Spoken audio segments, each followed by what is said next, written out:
Islam pasca reformasi khususnya itu kan memang menggeliat ya. Perempuan berjilbab di kampus lagi, di sekolah kan dulu dianggap ada baru tentu dianggap deso, dianggap belakang, dianggap tidak maju lah. Bahkan ada pelarangan. Ya betul, sekolah. Betul. Tapi begitu pasca reformasi kan justru kemudian makin terbalik. Yang tidak berjilbab lalu dituduh tidak solehah, bahwa kalau berhadapan dengan non muslim itu ya harus keras. Asyidda'u 'alal kufar. Ya. Ketika saya sudah di Jogja ketemu dengan non muslim yang cukup banyak dan bahkan membuat diskusi bareng, buat kegiatan bersama, baik semua.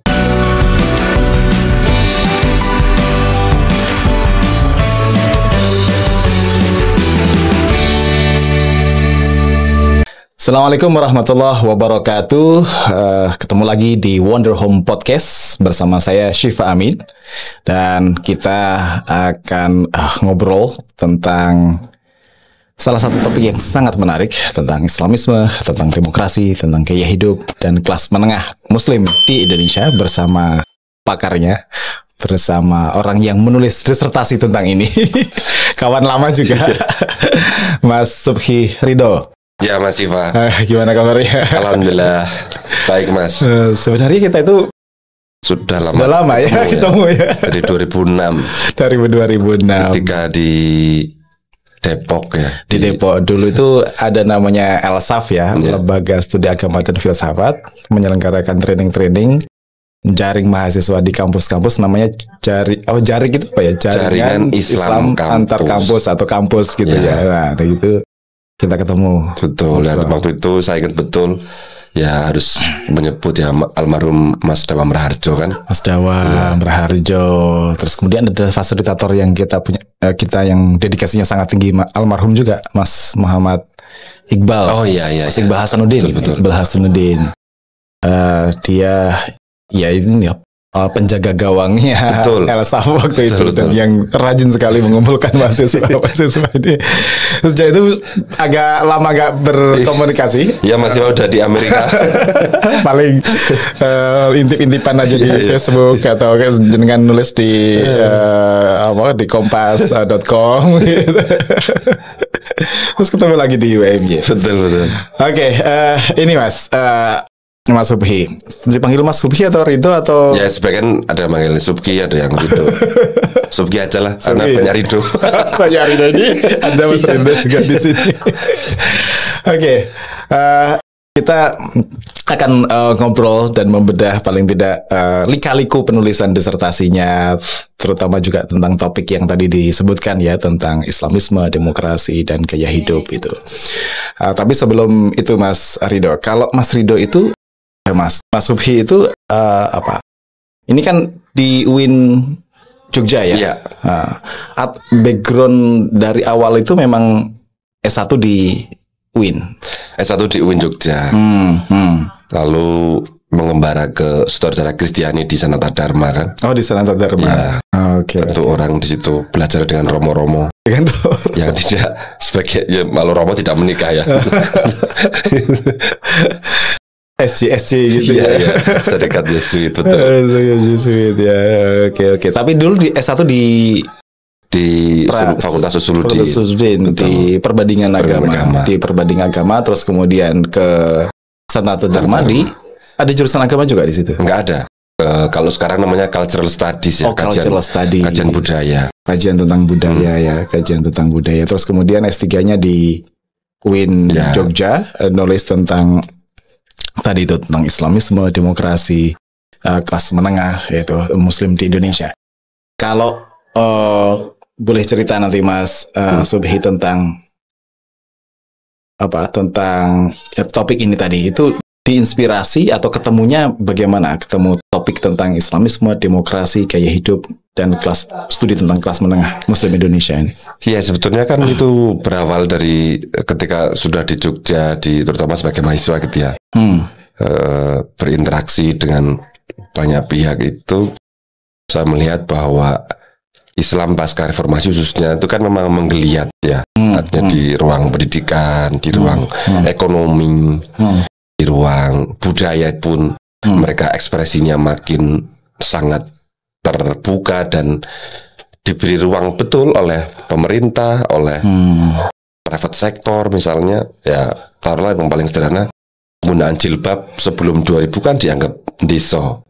Ya, perempuan berjilbab di kampus lagi, di sekolah kan dulu dianggap Orde Baru tentu dianggap deso, dianggap belakang, dianggap tidak maju lah. Bahkan dilarang, ada pelarangan. Ya betul, sekolah. Betul. Bahkan dilarang. Tapi begitu pasca reformasi kan justru kemudian makin terbalik. Yang tidak berjilbab lalu dituduh tidak solehah. Nah, lalu satu yang kedua, saya karena apa ya? Dulu di masa kecil SMP atau MTS, karena saya di pesantren itu MTS Madrasah Sanawiyah, itu sempat mengalami apa ya? Mungkin mengalami disebut, kalau sekarang jadi tahu itu yang disebut sebagai brainwashing ya. Secara pemikiran bahwa kalau dengan berhadapan dengan non muslim itu ya harus keras. Asyidda'u 'alal kufar. Ya, dalil itu sangat dulu saya termasuk yang masuk kelompok itu, masih anak-anak kan. Atau di SMP Sanawiyah tadi ya, itu di ya. Sanawiyah itu. Cara masuknya gimana itu? Ya karena saya di kelas kan ranking 1, ranking 2 selalu kan tiap 1 bulan. Jadi yang didekat memang orang-orang yang secara akademik nomor 1, 2, 3 kan. Dan saya senang loh. Itu teman saya ranking 2. Yang itu yang kompetitor saya ranking 1. Kadang-kadang bergantian lah saya teman saya gitu.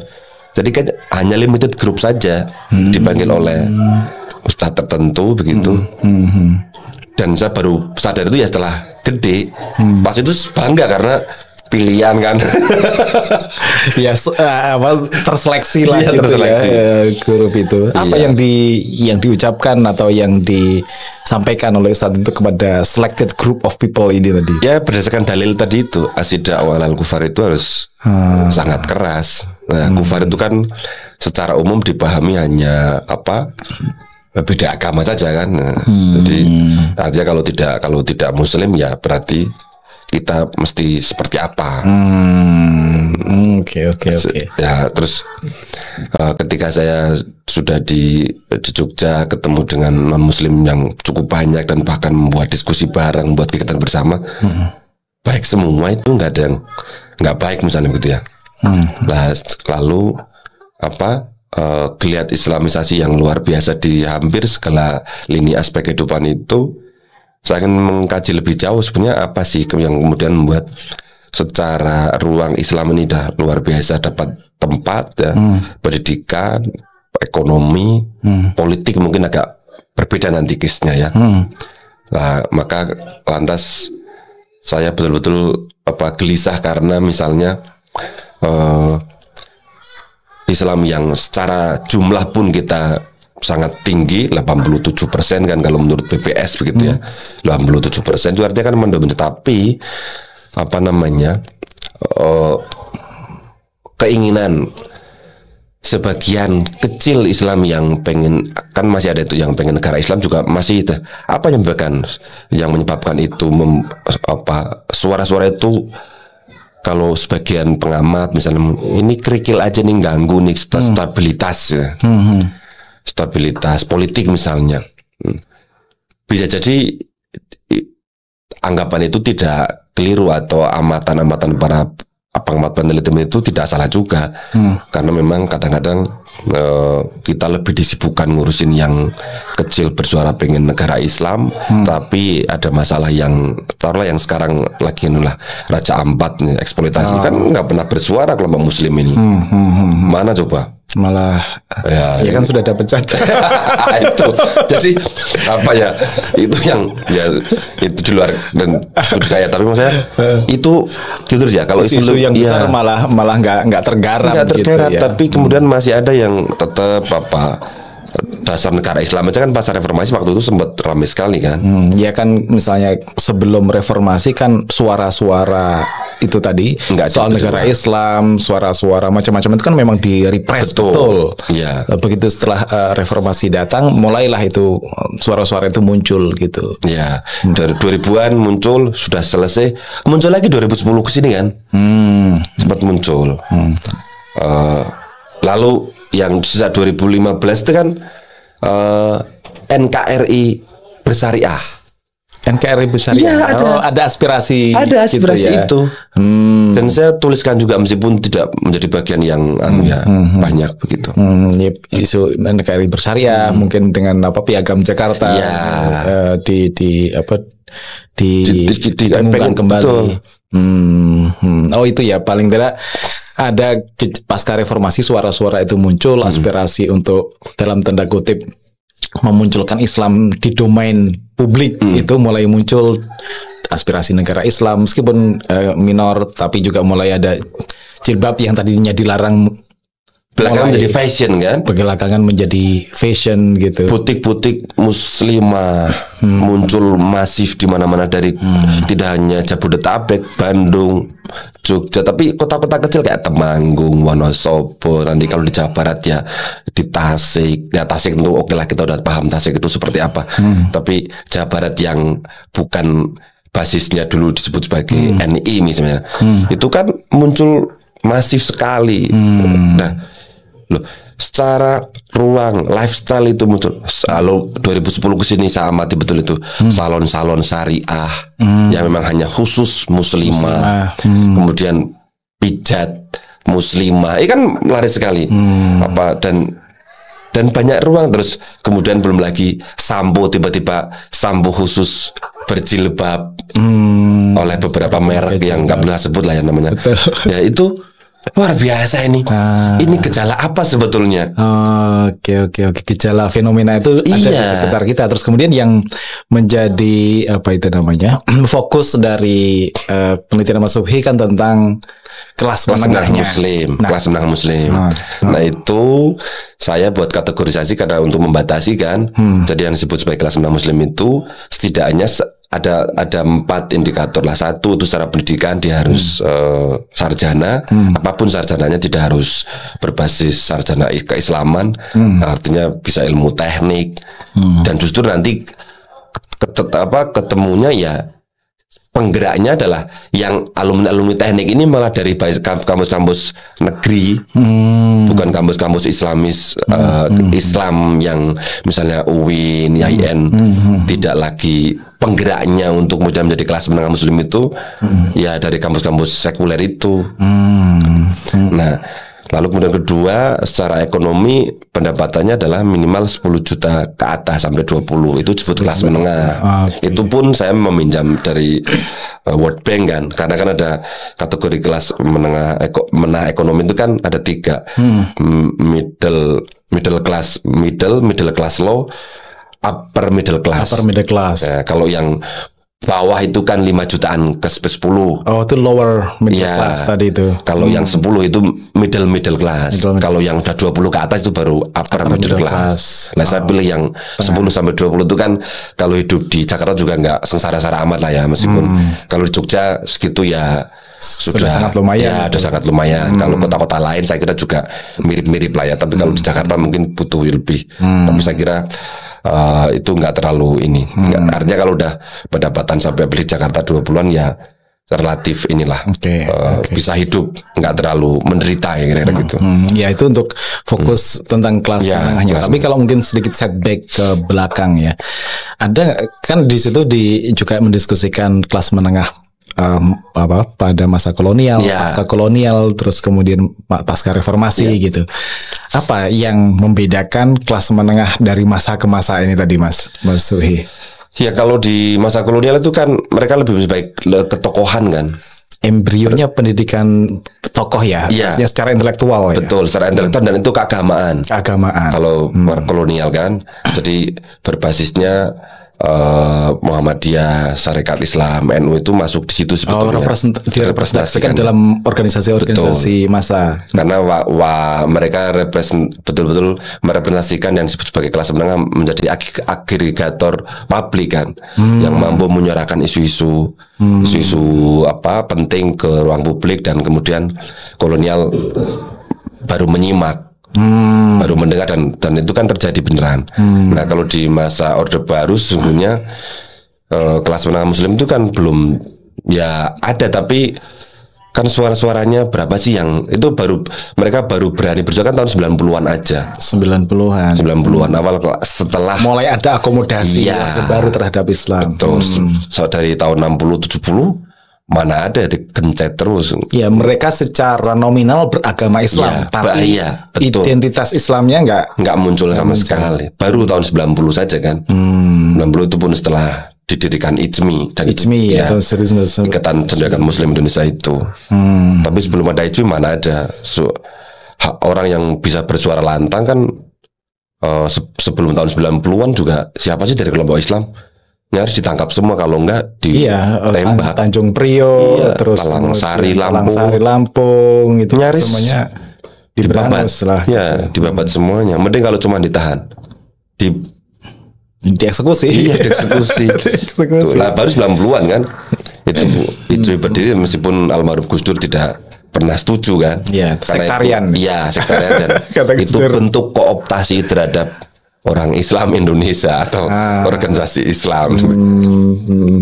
Tapi mulai ada tadi itu akomodasi kelompok Islam sebagai sebuah kelompok, dan Bank Muamalat didirikan tahun 92 setelah kelas menengah Muslim di era akhir Orde Baru itu menyuarakan itu. Nah, embrio yang melahirkan kelas-kelas menengah Muslim di masa akhir Orde Baru dan pasca reformasi itu dari mana mereka?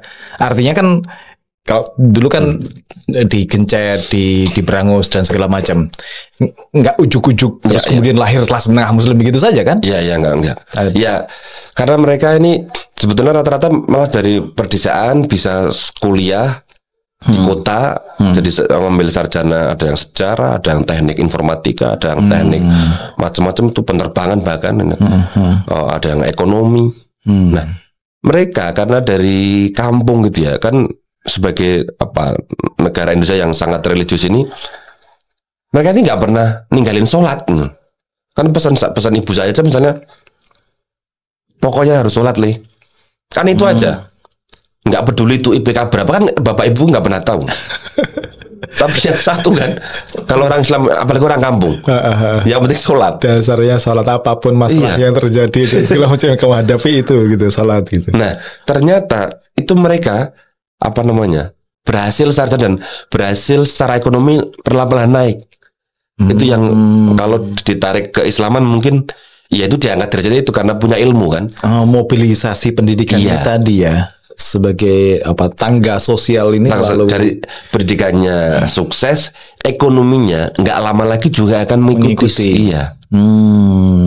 Dan mereka enjoy, artinya pendidikan tercapai, ekonominya juga mulai semakin sejahtera, terangkat begitu ya. Ekspresi identitas keislamannya itu sudah semakin bebas. Di era Orde Baru kan justru malah semakin, kalau tadi ketika di Orde Baru dilarang, tapi di era reformasi nggak kerudungan, terutama kalau yang perempuan itu jadi aneh. Jadi aneh karena Islam kok nggak kerudungan. Nah, jadi embrionya itu karena sebetulnya dari pendidikan itu, pendidikan sarjana yang sangat itu ya. Tapi kalau tadi di awal kan di masa kolonial segala macam kan sudah ada organisasi Muhammadiyah, NU, terus kemudian macam-macam lah gitu. Kalau NU biasanya kan mengirim pendidikannya itu ke pesantren. Lah terus kemudian yang Muhammadiyah ke sekolah umum gitu misalnya ya. Yang kelas-kelas menengah ini tadi, mereka secara background budayanya itu dilahirkan dari tradisi santri NU Muhammadiyah, Masyumi atau ormas-ormas yang lain ini atau sebenarnya di luar lingkaran santri itu? Di luar lingkaran santri sebenarnya. Iya, sebenarnya. Oke. Di luar lingkaran santri, tapi ya karena tadi background keluarganya itu dari kampung, lalu migrasi ke kota, di kota berinteraksi dengan beragam jenis orang, lalu mereka ternyata bisa mengekspresikan identitas keislamannya dengan baik, secara ritual juga mendapatkan ruang. Ya kalau misalnya soal di mall aja, mana ada sekarang mall berani nggak nyediain musola. Sekarang malah masjid kan, masjid dan gede misalnya di Jogja aja kan Pakuwon gede sekali itu, nyaman lagi, iya untuk Jumatan dan seterusnya. Jadi kalau temuan saya itu ya ada yang memang keluarganya itu dekat dengan Muhammadiyah, dengan NU gitu ya, minimal NU karena tahlilan yang paling gampang kan NU gitu ya, nggak perlu nggak harus KTA. Ya KTA kayak Muhammadiyah. Kalau NU gitu, beberapa memang ya saya sih NU mas karena saya tahlilan, oke berarti NU lah gitu. Tapi sekarang tidak pesantren loh. Ya. Nah ya secara itu tadi ya, cultural backgroundnya memang tahlilan, terus kemudian yang lain-lain lah, ritual-ritual yang lain yang mengindikasikan itu kalangan tradisionalis gitu. Ya, jadi memang let's say embrionya boleh dari mana saja, meskipun dari kalangan ruang santri, tapi proses pembentukan dirinya itu sebagai mulai embrio kelas menengah yang tadi kita istilahkan itu di kampus-kampus itu ya. Iya. Di kampus-kampus itu. Di kampus-kampus yang notabene kampus umum. Justru kampus-kampus umum, kampus-kampus sekuler yang nggak ada nama Islam di dalam. Nggak ada nama Islam sama sekali. Nah, itu pertemuannya apa yang kan nggak mungkin di perkuliahan nggak mungkin diajar tentang keislaman ya? Ya mereka karena ada bukan UKM sih karena kasusnya saya memang mengambil di masjid. Oh di masjid, I see. Karena kan pasca reformasi kan juga di masa akhir reformasi tahun 90-an itu kan geliat usulan-usulan masjid kampus kan banyak banget dan semua diberi ruang kan oleh pemerintah. Masjid kampus UGM, masjid kampus ya semuanya ada ruang. Di situ pertemuannya di situ. Mereka ikut kajian minggu Ahad pagi lah, kalau orang masjid kan bilangnya Ahad pagi. Itu yang membuat semakin iya ya Islam ini jadi dan mereka itu dengan sana Islam is my way kan, Islam jalanku, jalan hidupku gitu kan. Jadi memang sangat berefek keberadaan kajian-kajian Ahad pagi di masjid itu karena mahasiswa jauh dari keluarga, jauh dari bapak ibu, bahkan mungkin seringkali nggak ada saudara siapapun kan. Ya pertemuannya dari situ. Kalau kos kan hanya untuk kos aja lah, tidur. Paling kalau udah aktivis kan paling cuma tidur doang, berangkat lagi gitu. Oh dari masjid-masjid itu ya? Iya dari masjid-masjid. Ya kalau dulu di tahun 80-an itu di Bandung itu Masjid Salman dikelola oleh Bang Imaduddin Ibrahim, Arif Rahman Hakim di UI. Betul. Di sini Salahuddin itu kan gencar. Bahkan saya ingat saya dulu MH Ainun Najib yang puisi Lautan Jilbab itu kan juga di Jawa Salahuddin di sini ya di UGM. Nah itu mulai pemberontakan dalam tanda kutip ya. Simbol keislaman itu untuk bisa dikemukakan di ruang publik kembali ya. Dan saya kira memang ya masjid itu oleh kelompok kelas menengah ini betul-betul dijadikan kalau membaca Sirah Nabawi kan memang ya masjid itu menjadi tempat bukan hanya ritual semata tapi ya ekonomi, ya pendidikannya, ya pengembangan kapasitas, karena mestinya ada pelatihan-pelatihan yang diselenggarakan oleh masjid itu untuk sehingga umatnya itu berdaya. Saya kira mereka mencoba memaksimalkan di situ peran masjid itu mengoptimalkan peran masjid itu. Oke, dari embrio-embrio ini tadi, kelas menengah ini tadi, dampaknya ketika pasca reformasi. Apakah kalau tadi dilihat gejalanya oleh Mas Subhi itu kan sebagai gejala permukaan, ada mulai agama sebagai lifestyle istilahnya sebagai lifestyle dalam fashion, dalam kosmetik, dalam macam-macamnya gitu. Terus kemudian apakah hanya berhenti di level permukaan itu atau juga sebenarnya ada substansi keagamaan yang mereka bawa, substansi keagamaan dalam pengertian bukan hanya berhenti di level permukaan dan lifestyle-nya gitu.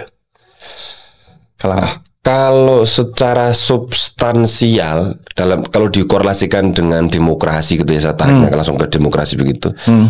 Sebetulnya saya meminjam istilah Julia Sernoff Huang itu.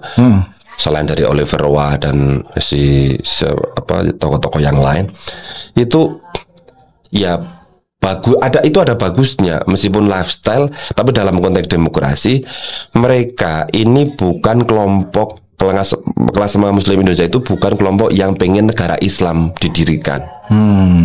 Jadi ya mereka pengen ekspresi identitas keislaman itu dapat difasilitasi, tidak dicemooh, tidak dicibir, tidak mendapatkan kecaman atau ya tidak diberikan oleh seperti di masa Orde Baru.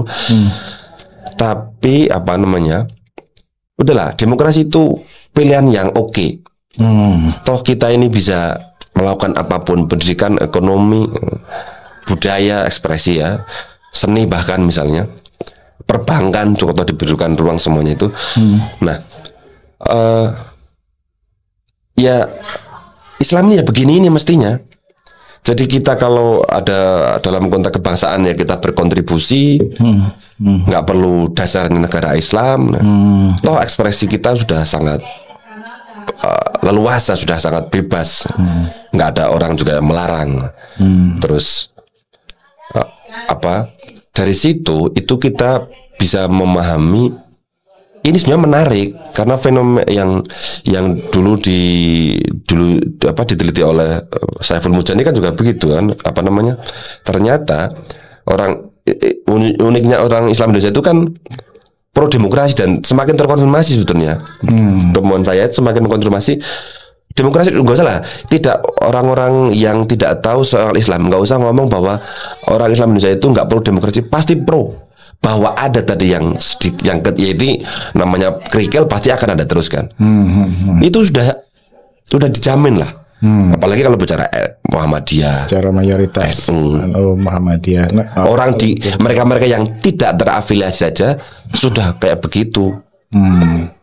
Tapi dalam konteks itu, dalam konteks kelas menengah Muslim ini tadi kan juga yang lahir dari masjid-masjid kampus ini salah satu kesininya salah satu anaknya anak ini adalah ada namanya Gerakan Tarbiyah. Terus kemudian menjadi PKS. Ada juga kalau pionirnya banyak orang IPB itu jadi Hizbut Tahrir. Yang aspirasinya adalah negara khilafah lah gitu kira-kira. Melihat itu gimana?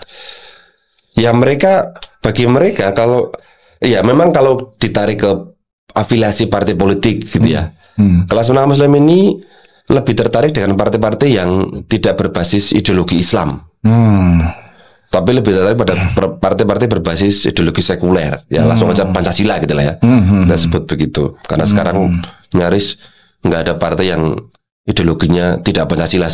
Nyaris semuanya Pancasila kecuali mungkin PKS gitu ya, atau PKS aja saya kira, yang lain P3 barangkali. P3. Karena PKB yang nggak dapat kursi itu. Ya nggak dapat kursi. PKB sudah Pancasila juga. Nah, terus tapi meskipun tidak supporting pada partai yang berideologi Islam, tapi mereka kalau yang sekuler itu, yang partai umum itu ya, partai tengah, paling sedikit itu yang menyalurkan afiliasi politiknya ke PD Perjuangan. Oh gitu. Ya. PD itu nggak dianggap tengah. Tidak dianggap tengah. Nggak dianggap ada aspirasi Islamnya terakomodasi di situ gitu kan? Iya. Ya karena mungkin wajah umumnya gitu ya, yang di permukaan. Siapa? Bambang Paco. Terus ya tokoh-tokohnya barangkali yang representing Islam kan nyaris nggak ada yang di Senayan misalnya. Ya memang rata-rata sudah ada dari Kristiani ya, yang elit banget, dan misalnya ketua komisi ini, wakil ketua kan. Terus, kalau meskipun pemilihnya beda ya, dominasi ya dari pemilih Muslim. Ya. Tapi kalau ke partai beringin, Golkar, Demokrat, ke PAN masih, kemudian yang ya itulah yang itu oke. Jadi ada semacam nggak tahu split atau memang mozaiknya seperti itu ya, artinya pemilih Muslim ini tadi meskipun tadi lahir dari embrio keislaman di kampus, ada partai yang menggunakan ideologi atau asas partainya Islam, tapi tidak tercermin dalam vote-nya, dalam secara elektoralnya punya presentasi yang tinggi. Banyaknya yang tengah. Tapi yang tengah. Lifestyle mereka adalah lifestyle gerakan tarbiyah Islam. Mirip yang tadi Mas Siva sebut. Lifestyle-nya secara ini agak dekat ya, meskipun kalau gerakan tarbiyah kan lebih gede jilbabnya. Ini tidak, mereka jilbabnya biasa aja kok. Bahwa dulu di tahun 2000 sampai 2010 itu sempat menaruh harapan tinggi pada PKS, yes, mereka akui. Saya dulu simpatisan yang dukung juga. Tapi 2010 ini enggak lah, saya kemarin ini kok ke partai ini, ke partai biru, ke partai apa. Oh gitu ya. Jadi sempat menjadi simpatisan pendukung PKS ya lumayan juga, tapi belakang 2010 kesini enggak lagi, 2014 enggak. Itu di politik. Tapi kalau diberi pilihan misalnya, kalau kamu mau nyimpen uang, mau di bank syariah atau bank konvensional, kalau mau ke klinik atau ke ini ya, memperhatikan label halal atau tidak. Iya ini penting. Itu gimana? Dalam konteks label halal sangat strict. Yang harus dicek betul, apalagi kalau keluar negeri kan, mereka ini kan karena duitnya cukup banyak kan dengan pendapatan, apalagi kalau di Jogja tadi 15 sampai 20 juta kan, dan profesinya sebagian juga ada yang dokter kan, saya informan saya itu menjadi menu utama yang dicek ketika ke luar negeri ya label halal, karena itu embedded sebagai orang Muslim kafah di situ. Kalau soal label halal, jadi makanan, apalagi makanan ya, tidak ada toleransi lah istilahnya. Itu pasti harus ada dulu. Kalau dalam konteks perbankan ini menurut saya juga agak unik dan karena ada yang juga PNS gitu ya, atau perusahaannya gajinya ke bank konvensional, itu begitu terima dipindah ke syariah kok. Demi apa ya? Keamanan dan kenyamanan juga mungkin ya. Kenyamanan, keimanan kali ya. Kalau bank syariah gitu kan. Bukan bank konvensional yang kalau terminal di publik itu kan kesannya dianggapnya riba, padahal kalau kita bicara riba nanti panjang banget kan. Artinya terlepas mereka tahu itu ada misalnya soal perdebatan soal riba atau tidak, mereka merasa secure secara belief, secara keyakinan gitu untuk naruh di situ, bahwa meskipun ada yang bilang ini sama saja dan segala macam, apapun lah gitu. Tapi saya merasa nyaman lah gitu, secara keyakinan itu lebih safe gitu. Iya, padahal perusahaannya atau kantornya ininya ke bank konvensional. Itu begitu transfernya ke bank konvensional. Masuk tanggal 1 gitu ya, atau tanggal 25 tergantungnya. Dan itu dipindah, udah masuk saya geser gitu Mas. Oh iya dipindahin ke bank syariahnya. Oke. Artinya mereka punya cukup committed, loyal terhadap Islam dalam kehidupan sehari-hari, dalam gaya hidup dan segala macam. Tapi itu tidak tertranslate dalam konteks politik. Politik nggak harus diperhatikan label asasnya apa gitu. Betul. Ya. Kalau pola, dan ini kalau menurut saya bagi Indonesia itu yang jauh lebih penting. Dalam konteks politik sudahlah kita ini karena meskipun secara jumlah kita ini gede banget, nggak usah bicara-bicara negara Islam, nggak ada gunanya juga. Tapi kalau prinsipnya secara ritual, secara ekonomi, secara pendidikan, apalagi sekarang ini kan luar biasa nih, yayasan-yayasan Islam, pendidikan Islam ini mendapatkan buahnya kan sekarang kan, panen betul ini. Ya termasuk alhamdulillah Muhammadiyah misalnya, lembaga-lembaga yayasan lain Islam itu kan mahal-mahal, antri. Padahal masuknya 25 juta, 30 juta hanya untuk SMP, hanya untuk SD kan. Betul. Itu yang saya bilang itu geliat Islam. Al-Azhar, SD Muhammadiyah, Sapen juga bikin yang internasional. Iya, akhirnya. Ya karena demandnya tinggi, demand kelas menengah, menangkap kebutuhan kelas menengah Muslim ini tadi ya. Jadi mereka terpenuhi batiniahnya, ekspresi tadi identitas Islam terpenuhi. Tapi kalau politik enggak, biasa aja itu. Ya ini menurut saya itu angin segarnya lah. Kan daripada kita ribut ngurusin negara Islam, dasarnya partainya Islam atau tidak Islami, tapi juga kelakuannya nggak jelas kan sama aja. Mending kita ngurusin ini, ada lingkungan kita dibabat habis oleh sekian pengolah negeri atau kaum kaling dengan yang disebut sebagai oligarki, itu ya jauh lebih penting kita pikirin. Gitu ya. Jadi model apa itu namanya, kebangkit dalam tanda kutip ya, kebangkitan Islam itu dalam konteks Indonesia, Islamisme nyatanya itu agak berbeda dengan mungkin Islamisme yang berkembang di beberapa wilayah yang lain. Let's say misalnya di Timur Tengah, Arab Spring, the rise of Islamism di sana itu nuansanya politik begitu ya. Kalau kita tidak, kita ini betul-betul gaya hidup. Gaya hidup dalam arti ya ritualnya mereka umroh, haji, kalau perlu plus itu terkonfirmasi. Oke. Dari situ ketika saya diskusi dengan teman-teman yang di partai politik, aman berarti masih aman sudahlah. Ini nggak mungkin ada apa mengubah Pancasila, nggak bakal ada ini. Dasar negara itu sudah nggak bakal kuat. PKS sekalipun dari dulu dari sampai sekarang kisarnya kan 6-8% terus kan nggak naik-naik PKS juga. pun kan kemudian juga dipaksa untuk bisa berkompromi dengan rasionalitas politik Indonesia gitu, makin inklusif, merangkul NU, merangkul non Muslim juga gitu. Betul. Nah justru tantangan bagi tadi misalnya yang sebut PDI Perjuangan sendiri, karena itu menjadi saluran yang paling terakhir dipilih oleh mereka ini. Pilihan terakhir ya. Pilihan terakhir. Padahal kalau bicara kelas menengah berarti mereka ini yang punya cara, punya metode, punya strategi untuk mengajak orang lain karena dia punya perusahaan, karena dia sebagai elit di lingkungannya. Kan kalau bicara middle class kan di mana-mana selalu dia sebagai aktor sebetulnya kan.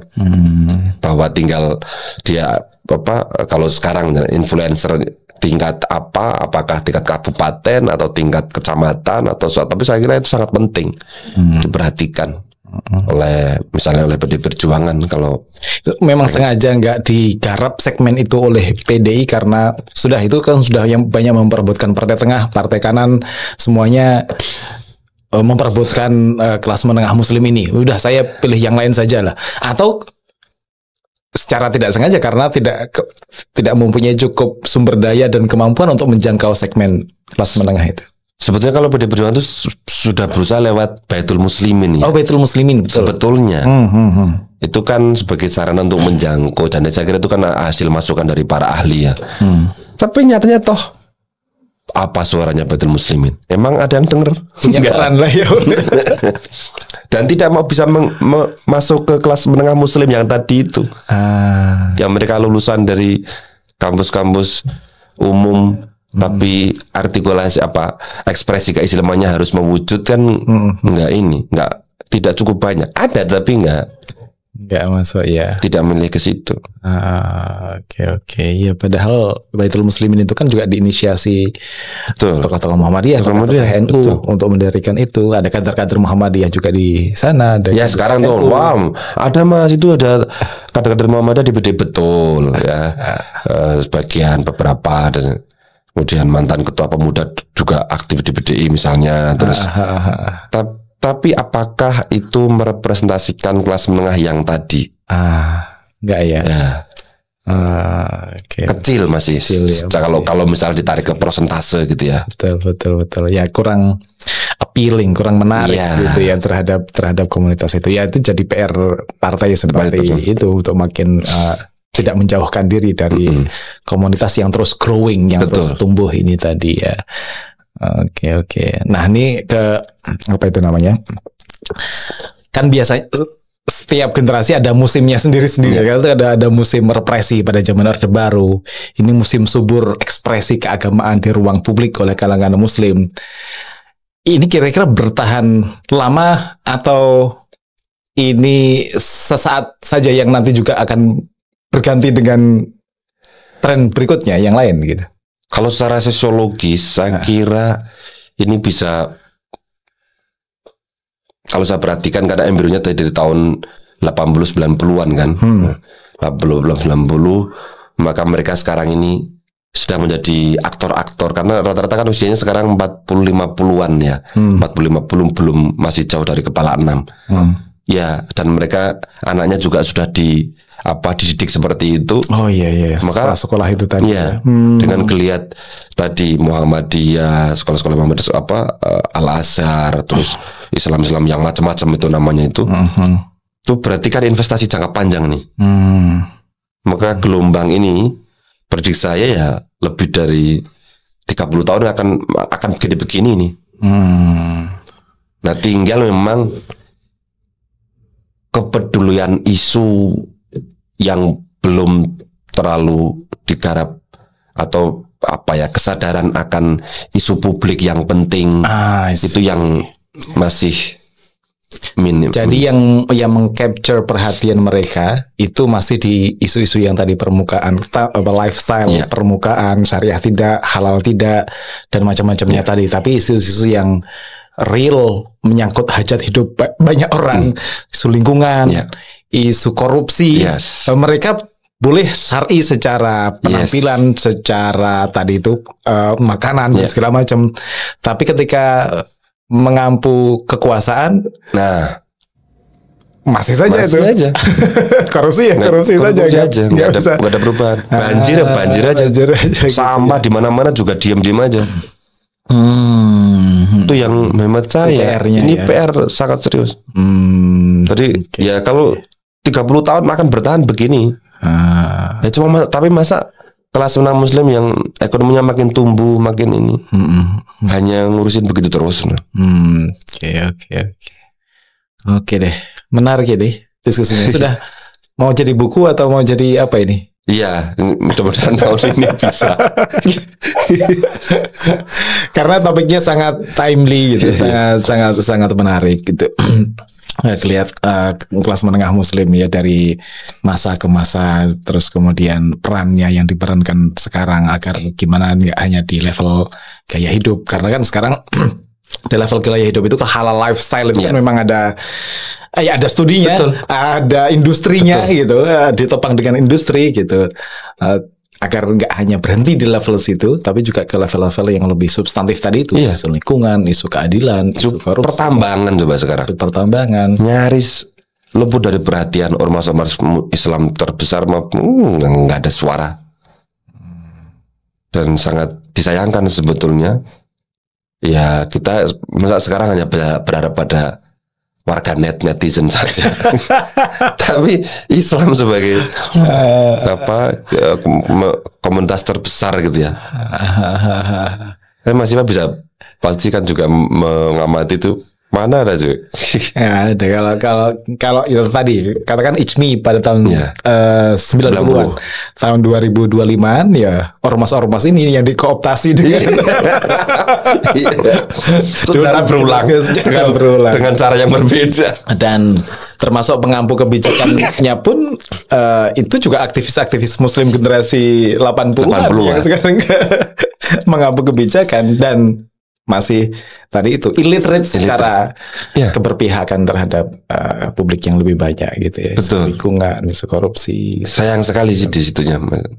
Dan tadi itu karena mereka udah investasi di pendidikan untuk anak mereka yang sudah dari SMP, SMA dan perguruan tinggi. Masa akan berulang terus lagi 30 tahun begitu lagi tahun 60-an. Tapi kayaknya Gen Z yang sekarang sekolah atau kuliah itu mestinya lebih dengan isu-isu lingkungan, isu-isu publik itu mereka lebih dekat gitu. Mudah-mudahan daripada katakan generasi saya gitu. Betul. Lingkungan itu jauh sekali gitu. Iya, memang kita bisa berharap dari Gen Z barangkali ya, karena mereka sangat misalnya makanannya sekarang nggak ada itu. Saya perhatikan minum es teh. Mahasiswa saya kalau saya lihat, loh kamu, iya Pak, ini kan nggak sehat Pak itu minum es teh habis makan. Teh hangat nggak ada. Mereka air putih, paling air es gitu ya. Itu yang kecil lah ya. Lalu kemudian lebih suka bawa tumbler, jadi tidak lagi botol berulang-ulang plastik gitu ya. Nah, mudah-mudahan seperti itu betul-betul nanti ke bawah setelah sarjana kerja betul-betul embedded, jadi pejabat, jadi aktor hebat gitu usia 40-an, mengubah. Jangan pas mahasiswa doang. Itu. Jangan pas mahasiswa. Oh, saya sudah pernah ya. Bukan hanya sekedar sudah pernah.